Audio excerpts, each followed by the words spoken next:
Sasampa raw ng kaso ang Department of Transportation laban sa online travel booking platform na AirAsia Move. Sobra raw kasi ang sinisingil sa mga bumibili ng plane ticket. Para sa iba pang detalye, nasa linya ng telepono si Gerard de la Peña. Gerard, ano ba itong kaso raw na isasampa ng DOTR at ano pang ibang detalye dyan? Kasong economic sabotage ang balak isampa ng DOTR laban sa AirAsia Move. Nitong huling linggo ng Mayo, nagreklamo kay Transportation Secretary Vince Dizon si Leyte Congressman Richard Gomez. Nag-book daw siya ng dalawang one-way ticket sa AirAsia Move mula Tacloban papuntang Manila. Ang singil daw para sa flight ng Philippine Airlines ay umabot na mahigit 77,000 pesos o halos 40,000 pesos bawat pasahero ang airfare. Higit na mas mahal daw ito kung ikukumpara sa mga airfare papunta sa Japan o Hong Kong. Tingin ng DOTR pananamantala ito dahil sa nangyayaring krisis pantransportasyon sa Leyte. Matatandaang hindi mapadaanan sa malalaking sasakyan ang San Juanico Bridge na nag-uugnay sa Samar at Leyte dahil sa rehabilitasyon ng tulay.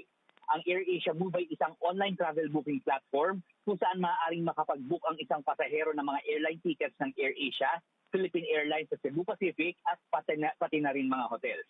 Affiliate ito ng airline na AirAsia.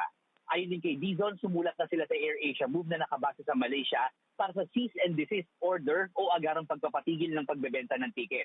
Pero ang sagot ng kumpanya, wala raw sila sa jurisdiction ng Civil Aeronautics Board dahil hindi naman sila airline. Pero nangatwira ng DOTR na hindi dapat naniningil ng ganito kamahal sa mga pasahero. Ipinag-utos ng DOTR sa CAB na maglabas ng mga rate para magabayan ang mga consumer kung overpriced ang pagbenta sa kanila ng airline tickets.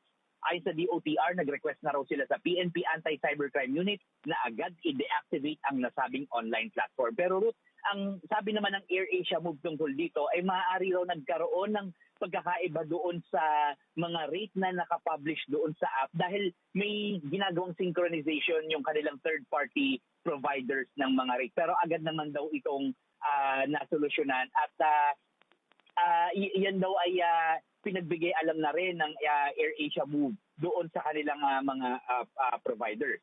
Ngayong linggo naman daw ang pagsasampa ng kaso laban sa AirAsia Move at nakamonitor din daw ang mga otoridad sa iba pang booking platform sa travel agency para makita kung may iba pang nagbebenta ng mahal ng airline tickets. True. Gerald, sa ibang issue naman, may nabanggit ba si Secretary Vince Dizon tungkol naman dito sa pagpapaliban ng EDSA Rehab? Ruth, nabanggit lang kanina ni Secretary Dizon na kaya nga raw ito napatigil dahil gusto ni Pangulong Bongbong Marcos na maghanap muna ang mga otoridad ng mga teknolohiya para hindi abutin ng 2 taon yung pagkukumpuni dito sa EDSA. Pero ang sabi ni Secretary Dizon ay DPWH talaga ang makakasagot ng mga detalye niyan. Pero sa ngayon, Ruth, suspendido muna o hindi muna tuloy yung ad-even scheme at pati na rin yung planong paglilibre ng toll sa iba't ibang bahagi ng Skyway Stage 3 at ng NLEX-SLEX Connector Road. Pero tuloy na tuloy pa rin daw yung NCAP dahil kahit kung matatandaan natin, Ruth, kaya hiningi ng MMDA sa Korte Suprema na ibalik itong NCAP para nga makatulong sa kanila dito sa EDSA Rehabilitation.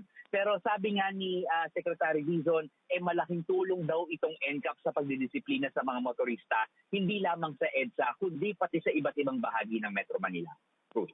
Yan po ang Express Report ni Gerard de la Peña.